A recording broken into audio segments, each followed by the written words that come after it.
Hi everyone, it's your daily 10-minute business and finance news wrap for this Tuesday, the 18th of May 2021. Later, super funds are on track for their best financial year performance in almost a decade. But first to regional property prices, which according to CoreLogic has grown by 13% in the year to April, outpacing capital cities at 6.4%. So can it continue?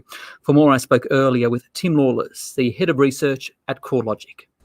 Tim, Australia's regional house values have outpaced that of cities over the past 12 months. Why? Well, they've outpaced substantially. We've seen regional housing values rise by about 13% compared to the capital cities, up about 6.4%.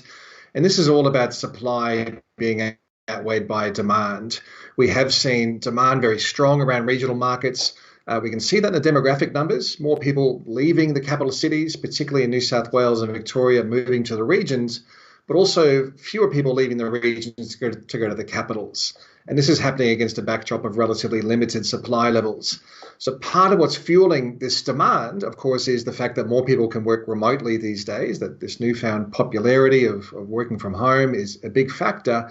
But also we are seeing more people looking for lifestyle accommodation. The tree change or the sea change is also a big part of this trend, and that can really be seen in some of the highest performing markets. Do you think the speed at which this house price increase happened would have happened if we didn't go through COVID? Well, probably not. And I think this remote working situation or a trend that we've really seen through COVID is going to be something that stays with us for a while.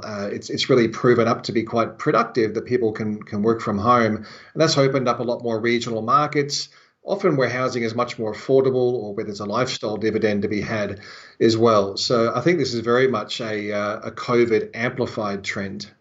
So to what extent do you think these price gains can be maintained in regional areas as more people start to get vaccinated and more go back to working at offices in cities? I don't think that the vaccinations are going to play a big part here. I think what's really been attractive about regional markets has been both their affordability and their livability. And if people still have, this positive legacy of COVID being they can work remotely, I think that we'll see a lot of regional markets remaining very popular, but probably that'll be most noticeable in markets that still have, the best of both worlds. Areas where you can commute back to the major cities if you need to, or areas that do have the benefit of a major airport where travel back and forth to the major cities is relatively efficient. So if we look through the report, which areas have seen the best gains and those that saw the worst? Well, there are some really distinct themes here, but the two main ones tend to be the lifestyle markets, particularly coastal lifestyle markets, are right at the top of the list. So markets like the Richmond Tweed area, which includes Byron Bay, the Sunshine Coast, the Gold Coast, all very strong markets. We're seeing well and truly double-digit pace of capital gains.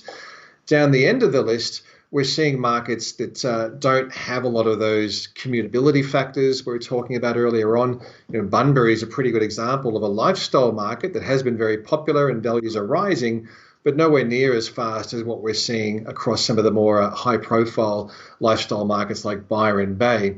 Another example will be some of the more rural markets where values aren't rising anywhere near as much as what we're seeing across some of these coastal lifestyle markets either. And the demand for these kind of purchases, are they happening for those people wanting to move out there, so owner-occupiers? Or what about investors? Because the thing is, we're not seeing that overseas migration coming to Australia, so who will be renting these homes? Well, it is mostly owner-occupiers, it seems, at the moment, although we probably will start to see a transition as prices become more unaffordable. Of course, there's fewer owner-occupiers that can participate in the market, especially around markets like Byron or Noosa, where the typical value of a house is now well above $1 million. I think more investors will be attracted to these areas because of the prospects for capital gains and generally very tight rental markets. But then to your point, the flip side here is for locals who are looking to buy or rent and they don't have the benefit of, say, a strong rate of income growth, we are going to find that affordability pressures are going to become quite pressing in many of these markets, potentially forcing locals to look further abroad, maybe having to increase their commuting times to get back to the areas where they might have lived for a much longer time.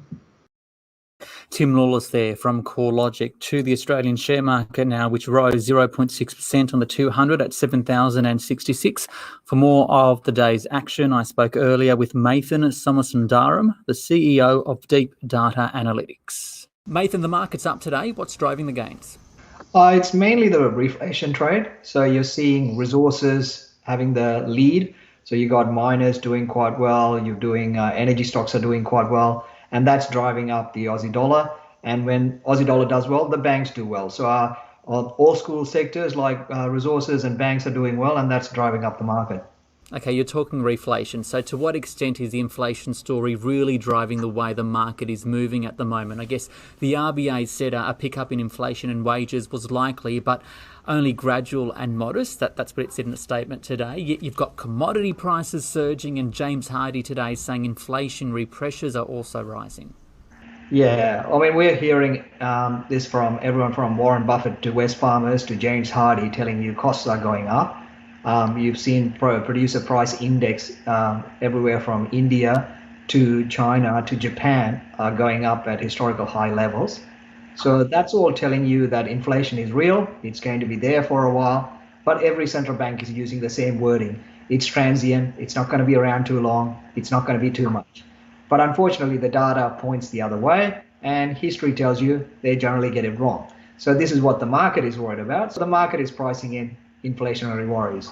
So I guess one way that's being played out in the market is with the gold sector. Yeah, the gold sector historically has been a great hedge for inflation, as well as the currency trade. We are seeing substantial debasement in the US dollar. So that's both playing in quite well for the spot gold price, and that's driving our gold sector. Most of our gold stocks have been up 4 or 5% in the last couple of days, and I continue to see that doing quite well. You're getting into that period where the market is already seeing US inflation above 4%.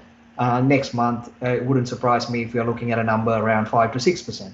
Now, the US Fed will continue to say it's transitory, it's short term, it's not going to be much. But unfortunately, what it does do is it raises the cost of debt and continues to raise it. Yes, it may come down to a lower inflation rate later, but it doesn't mean the cost is going to come back. So we're still going to have higher costs. So what does this all mean for how investors should be playing the share market at the moment? Well, the interesting part is we're moving away from paying anything for high growth stock to actually paying for cyclical growth stocks. So you have to start looking at sectors that actually benefit from economy opening up, that benefit from higher interest rates. So one is obviously gold. Another sector that's been ignored is insurance sector. They benefit substantially from reflation and rates going up. So those kind of sectors will do well. Then you look at things like transport, tourism. You start looking at logistics companies, those kind of businesses, media companies. They tend to benefit from better economic activity. And very briefly, just quickly on Bitcoin, right? Because the value's gone down 25% over the past week. Those in it like to talk it up. Those out of it like to talk it down. While many experts tell me how we don't understand it, so we don't touch it, yet fundies have got some exposure to it. Not all fundies, some of them. What's your take? Oh, look, I think the underlying technology is phenomenal. There is huge capacity within it. Now, when it comes to the currency side of things, I always expected regulation is part of this. It's the growing pain for any asset. I think there's going to be a lot of changes. Look, the cryptocurrencies could move 30, 40, 50% up or down in any given year because it's still going through the early stages of proving what it is. I think at some point it'll become some of an asset class that'll trade. I'm not so sure it'll be a currency per se, but it'll be an asset class. So in that context, it's going through those growing pains, and I don't think that's going to change anytime soon. Central banks will have to work out how to deal with them. So once that sorts itself out, I think you'll get much more higher penetrations into the investment space. At this point, I think it's just too hard. Most people struggle with the basic asset classes, let alone high-tech asset classes. But I think it'll play a part in the future. I just don't know what part, but it'll be a part of our investment cycle. Mathan Somasundaram there from Deep Data Analytics. Now to superannuation funds, which are on track this financial year for the best 12 months in nearly a decade. Chant says the median growth fund rose 2.2% in April to be up 14.7% since July, For more, I spoke with Chant West's Mano Mohankumar. Mano, how would you describe super performance so far this year, and why are we seeing these gains? The median growth super fund has returned a staggering 14.7% over the financial year to date through to the end of April. That strong performance, in part, has been driven by the development and subsequent rollout of vaccines and optimism around a return to some economic normality. And of course, governments and central banks have provided great support to economies and investment markets. How do you see it wrapping up this financial year, and how does it compare with previous years? It's hard to know what's going to happen over the final 2 months of the year, but say if the final result remained at the April level, it would represent the highest annual return since the 2012-13 financial year, when super funds returned a very impressive 15.6%. And let's not forget that this comes on the back of last financial year, where we ended up with a better than expected result, where the loss was actually limited to less than 1%. Now, let's put all of this in context and historically as well, right? So since the start of compulsory super back in 1992, can you run us through how super funds have performed and even how they've gone through uncertain economic times like the GFC and the tech wreck? Since the introduction of compulsory super in 1992, super funds have returned 8% per annum. That's more than 2% in excess of the typical return objective. And that's despite 3 major share market downturns. So that's the tech wreck, the GFC, and most recently, the COVID crisis.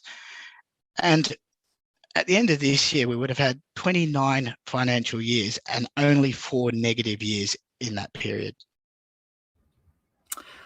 Mano Mohankumar there from Chant West. You can follow me, Business Ricardo, on Twitter and Instagram. Tomorrow it's all about the wages data. We'll speak to you then. This On The Money stream is provided for informational purposes only. The content in this stream should not be understood as constituting advice or a recommendation. It's not personal advice and it doesn't consider your personal circumstances or objectives. You should contact a licensed professional before making any financial decision.